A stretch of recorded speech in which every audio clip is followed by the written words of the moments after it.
Les aventuriers d'HubSpot by 1 minute 30 avec Gabriel Dabichouevel. Bonjour à tous et bienvenue dans Les aventuriers d'HubSpot, le podcast qui vous amène dans un voyage passionnant à la découverte du monde du CRM. Je suis Gabriel Dabichouevel, votre guide pour cette aventure et fondateur d'1 minute 30, partenaire HubSpot des entreprises ambitieuses. Que ce soit pour le conseil, l'intégration, la formation ou en tant qu'agence, 1 minute 30 sera à vos côtés à chaque étape de votre aventure. Notre mission est simple, vous aider à dépasser les objectifs de votre investissement HubSpot. Je commence par l'intro avant d'annoncer le sujet parce que on va aborder les choses de façon un peu partagée avec José Lito aujourd'hui. Comment vas-tu ? Je vais bien Gabriel, merci et toi ? On va parler du nouveau Content Hub de HubSpot. C'est un repackaging du hub qui s'appelait le CMS Hub, donc qui était le hub Content Management System. Il a été repackagé pour être réorienté autour du contenu. Et vous le savez, on est tous les deux experts du contenu depuis quelques années, tous les deux, et ça nous inspire pas mal et on voulait en parler avec vous. Franchement, alors le Content Hub est arrivé le 3 avril 2024, on a hâte de l'essayer de jouer avec, mais dès qu'il s'agit de parler de contenu, en attendant, toi tu es là depuis 2012 et j'avais envie de revenir un peu avec toi sur ce début de l'inbound marketing. Comment pratiquer l'inbound marketing, parce que je pense que ça va nous permettre de bien comprendre pourquoi Content Hub arrive maintenant. 2012, c'est bien ça, hein, 1 minute 30. Ouais, tout à fait. Ouais, je me suis fait la remarque que si tu devais créer cette société aujourd'hui, tu l'appellerais 30 secondes chrono, vraisemblablement. Ouais, même 8 secondes, je dis souvent. 8 secondes. Pour être sur des formats TikTok et plus sur des formats blog, etc. Donc, ça a quand même vachement changé depuis toutes ces années. Là où en 2012, support roi, c'était le blog, on est allé vers des formats beaucoup plus courts, avec une forte présence sur les réseaux sociaux, avec une démultiplication du nombre de canaux, avec énormément de contenu à produire, énormément de contenu produit aussi par la concurrence au sens large, et donc un temps d'attention qui a considérablement diminué. Moi, je me rappelle toujours le temps de cerveau disponible évoqué par Patrick Lelay il y a une vingtaine d'années maintenant, quand j'étais dans le monde de la télé. Et ben, ce temps de cerveau disponible, il est de moins en moins disponible et de plus en plus concurrencé, avec beaucoup plus de gens qui veulent l'obtenir. Et c'est vrai que là, dernièrement, depuis 1 an et demi, avec l'émergence de l'IA, on est arrivé à un paradoxe assez fort, c'est que ça prend moins de temps de produire un contenu que de lire ce contenu et de consulter ce contenu. Donc on a quand même un monde qui a considérablement changé entre 2012 et aujourd'hui. 2012 où j'étais pionnier, 1 minute 30 était pionnier, HubSpot était pionnier de ce concept d'inbound marketing qui consistait à devenir son propre média et convertir son audience en client. Aujourd'hui, tout le monde applique ça à sa façon, tout le monde produit des contenus, tout le monde les diffuse sur plein de plateformes. Ça fait que tout le monde a beaucoup moins de visibilité qu'un acteur pionnier pouvait en avoir avant. Hein. Nous-mêmes, on a perdu en visibilité, en référencement naturel, on a perdu en visibilité, en reach sur LinkedIn, sur les plateformes sociales. Ce podcast est beaucoup moins vu que le podcast peut-être même moins bien que je pouvais faire il y a quelques années. Enfin, tout ça pour dire que la concurrence est beaucoup plus forte et puis la concurrence est encore exacerbée avec l'IA qui vient d'arriver. Et c'est là-dessus que HubSpot, je trouve, a une approche intéressante dans ce repackaging qui introduit énormément d'IA pour permettre de faciliter cette production de contenu et de mettre à disposition l'IA de tous les marketeurs et de finalement sortir l'IA de l'artisanat pour l'industrialiser au service d'une stratégie de contenu. Tu peux nous partager quelques-unes des features intéressantes de ce nouveau Content Hub ? Oui, bien sûr. Et je reviens avant parce qu'il y avait cette notion, hein, pour ceux qui sont pas familiers, c'est sorti en 2017, peut-être de content shock. Il y a plus de contenu produit que de temps de lecture disponible. Et cette notion tu viens de l'évoquer, hein, d'industrialisation. C'est-à-dire que le produire du contenu, diffuser le contenu et recycler le contenu, et cette notion de multiplateforme et multiformat, 2012, 2013, c'était articles de blog, beaucoup d'articles qu'on mettait sur les blogs et qu'on diffusait via newsletter et avec plein d'outils. Tu avais du MailChimp, tu avais du Sarbacane, enfin tu mélangeais aussi, il y a cette notion que tu n'as pas évoquée d'empilement de technologies qui, au fil des années, rend l'utilisation de tous ces outils et la vie des marketeurs pénible Tu es tout le temps en train de jongler avec des dizaines d'outils. Je pense que ce qui est très intéressant dans Content Hub, et c'est vraiment pour moi la marque de fabrique HubSpot, cette capacité à réunir dans une même plateforme, une même interface, tous les outils nécessaires. Donc dans les outils dans les fonctionnalités qui sont présentées aujourd'hui, il y a vraiment cette notion de produire du contenu toujours en quantité, on n'y échappe pas, mais avec aussi beaucoup plus de qualité. Donc ça devient de plus en plus compliqué, et à tous les niveaux, ça je le signale, à tous les niveaux du parcours, c'est-à-dire que en 2012, quand tu as commencé, c'était quand même le marketing, la mission c'était de produire des leads. Aujourd'hui, tu dois servir la production de leads, mais tu dois aussi produire du contenu pour les commerciaux pendant toute la phase de vente, et les customer success, ou la relation client, pour accompagner les clients dans l'onboarding, etc. On a cette demande de contenu qui augmente. On a aussi tout ce qui est recyclage des contenus, rafraîchir les contenus. Si tu le fais de manière artisanale, c'est un véritable casse-tête. Alors que Google, enfin les moteurs de recherche dont Google, réclament pour le SEO des contenus toujours frais. Donc ton équipe, tu peux pas la faire grandir de manière exponentielle, sinon ton ROI s'effondre. Parmi les fonctionnalités qui, moi, ont vraiment marqué mon attention, alors l'IA était déjà introduit dans la plateforme HubSpot, mais on va un cran plus loin. Et surtout, la fonctionnalité qui a attiré mon attention, c'est la brand voice, je sais pas si on le dit comme ça, mais c'est de dire, OK, plusieurs personnes dans l'organisation vont produire du contenu, les commerciaux, on est de plus en plus à produire du contenu. Or, ta marque se dégrade parce que le ton va se dégrader. D'accord. Je fais juste une incise, mais je viens d'arriver chez 1 minute 30. José Lito, qui écrit depuis quelques années, c'est comment on écrit chez 1 minute 30. Et là, grâce à l'IA, un peu comme ceux qui sont familiers avec les GPTs, en fait, tu vas pouvoir indiquer le ton de ta marque. Et quand tu produis un contenu, en automatique, pour ceux qui utilisent l'IA, on est habitué maintenant, mais automatiquement, il va ajuster le ton de la marque. Donc ça, très très intéressant. Tout un tas de fonctionnalités aussi sur le recyclage des contenus. Alors ça, pour l'avoir vécu, c'est chronophage, alors que là, même avec l'IA, ouais.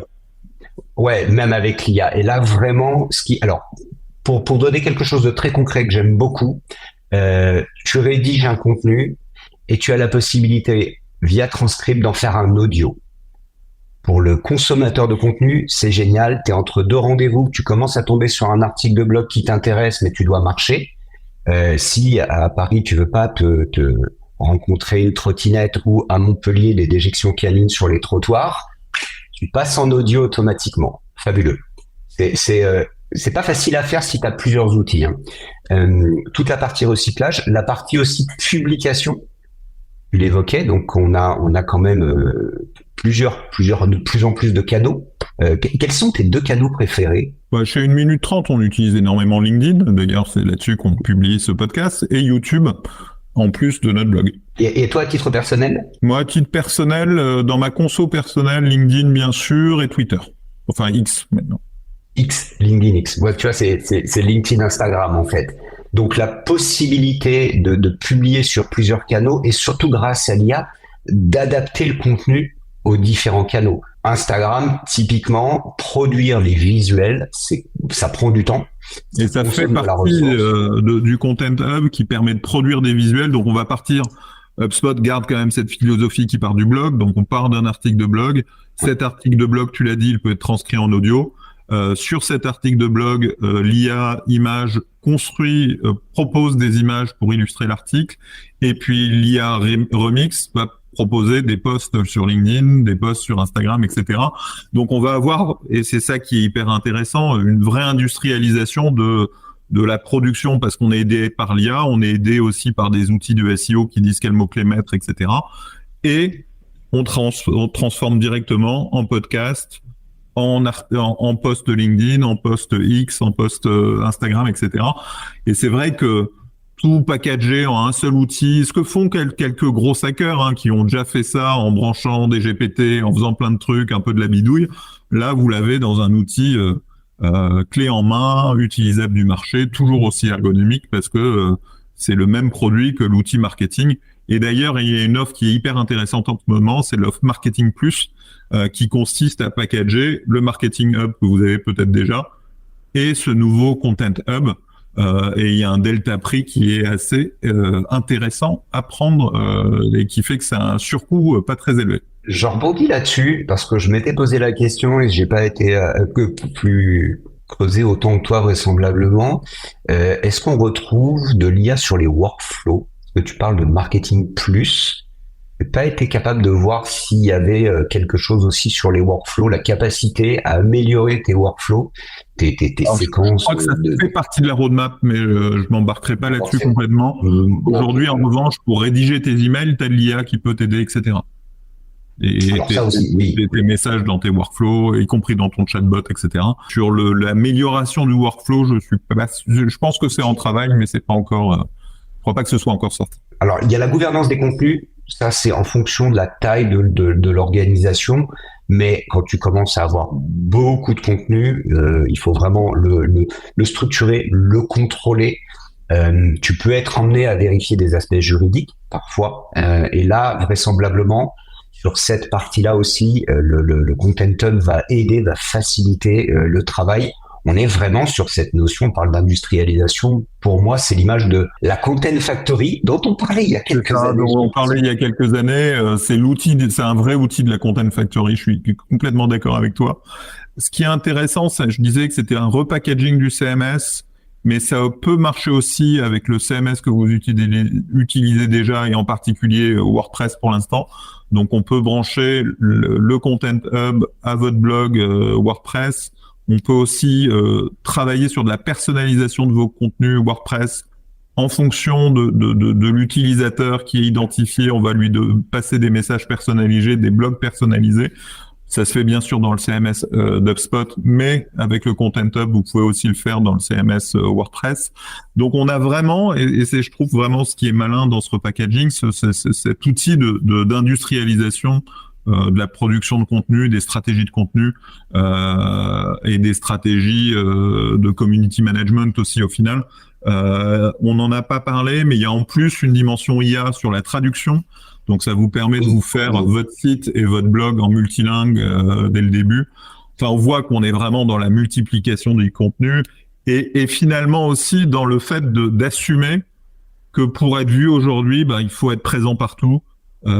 Chaque canal marche beaucoup moins bien qu'avant, mais en étant présent avec plein de petits contenus sur chaque canal, à la fin, parce qu'on a industrialisé tout ça, on va être vu et on va retrouver des audiences équivalentes à ce qu'on pouvait avoir avant quand on faisait que des articles de blog et qu'on était premier en référencement naturel. Là, on est obligé, compte tenu de la concurrence, de tout remixer, de tout recycler, de tout industrialiser pour créer cette visibilité et c'est là-dessus que l'outil répond plutôt très bien à ça. On est en plein dans l'expérience client, c'est-à-dire vraiment te proposer, c'est toujours la promesse et celle-là elle n'a pas changé, le bon contenu au bon moment à la bonne personne. Aujourd'hui, c'est avec son bon niveau de maturité en fonction de sa position dans son parcours d'achat et de décision. Et là, c'est vrai que pour moi, c'était un vrai sujet ces dernières années. Au sein d'entreprises où les budgets sont pas extensibles, les équipes marketing sont pas extensibles, les talents sont difficiles à recruter. Soyons honnêtes là-dessus, il y a une vraie guerre des talents. On en parlait dans les années 80, McKinsey sortait la guerre des talents. On y est, on est en pleine guerre des talents. Et tu parlais de gros hackers, je reviens là-dessus parce que sur des petites structures ou avec des budgets contraints, c'est bien, le gros hacking, on a le no-code, etc., etc. Sauf que, pareil, t'as un plafond de verre technologique. Quand tu commences à pousser un peu les limites du no-code ou du low-code, la machine déraille. Et pour moi, c'est le sujet où je trouve ils ont toujours ce temps d'avance chez HubSpot de dire tu industrialises et tu arrives à un moment où ta machine va dérailler. Et là, en termes d'expérience client, tu reçois 3 mails, tu reçois des vieux articles et ça dégrade ton expérience client. Alors que là, on a une maîtrise complète du parcours d'achat et ça, je trouve ça vraiment impressionnant ce qu'ils ont fait.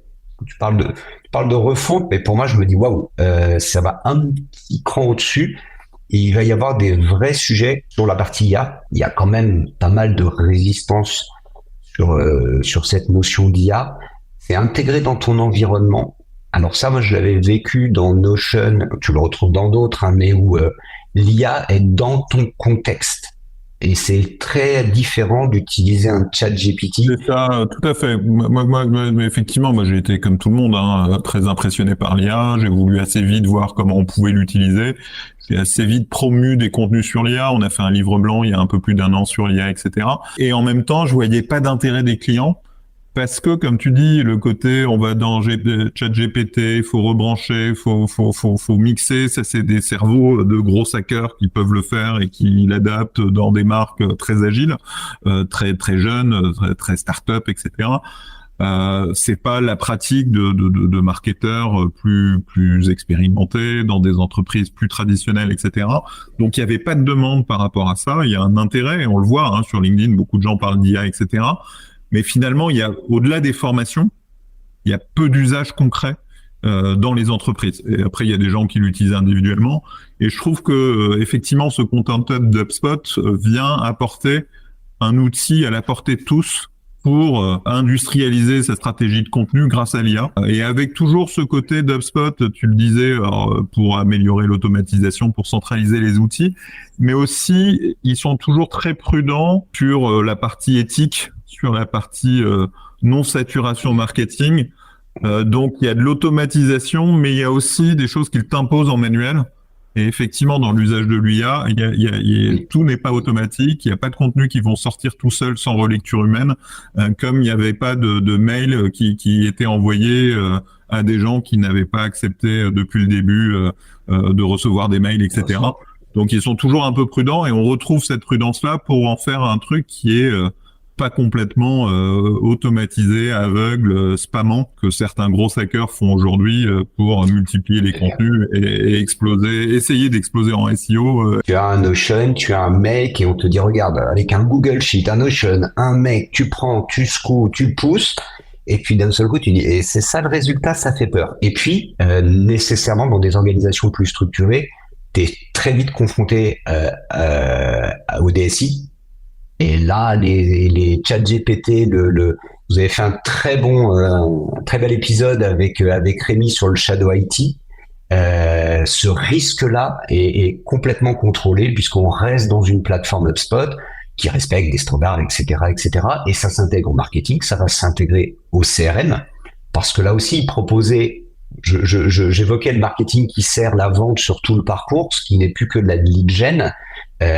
Proposer que les commerciaux aient sous la main un contenu qui réponde vraiment aux attentes de ton interlocuteur.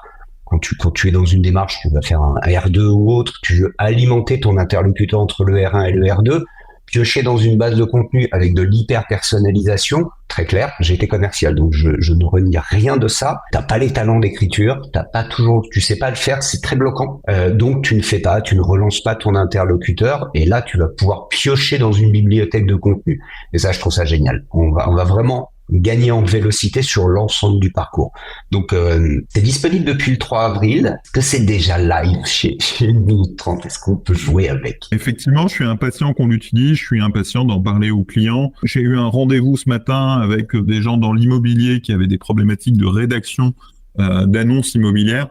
Et effectivement, la Brand Voice est un super outil pour homogénéiser cette rédaction. Tous les constructeurs, les gens sur le terrain, alors c'était pas des agents immobiliers, c'était qu'on était plus dans la promotion, sont pas des rédacteurs nés.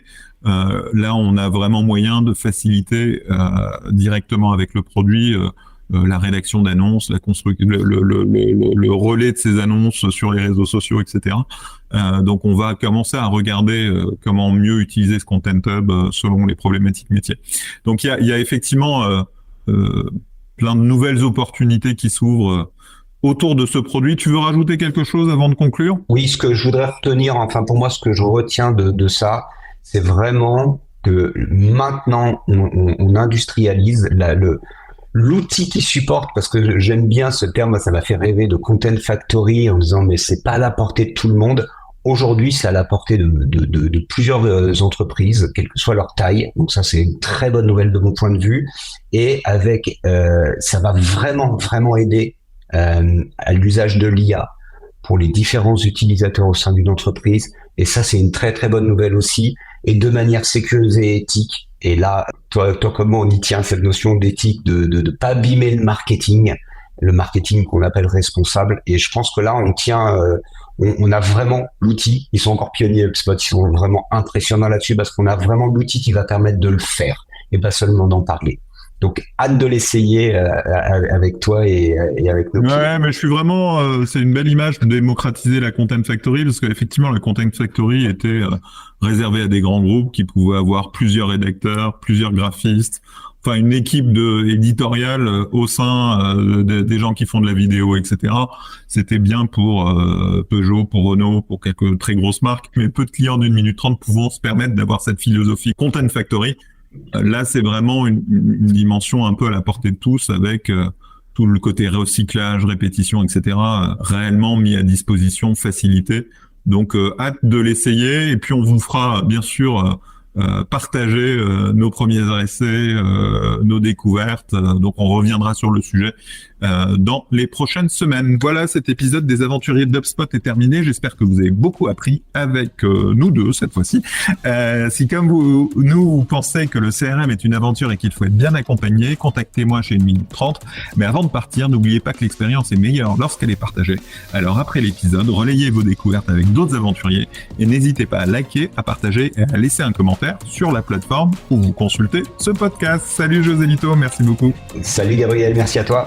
Vous pouvez réécouter tous les épisodes de notre podcast sur Spotify, YouTube, Deezer et Google Podcast. Vous pouvez aussi visiter notre site web 1minute30.com.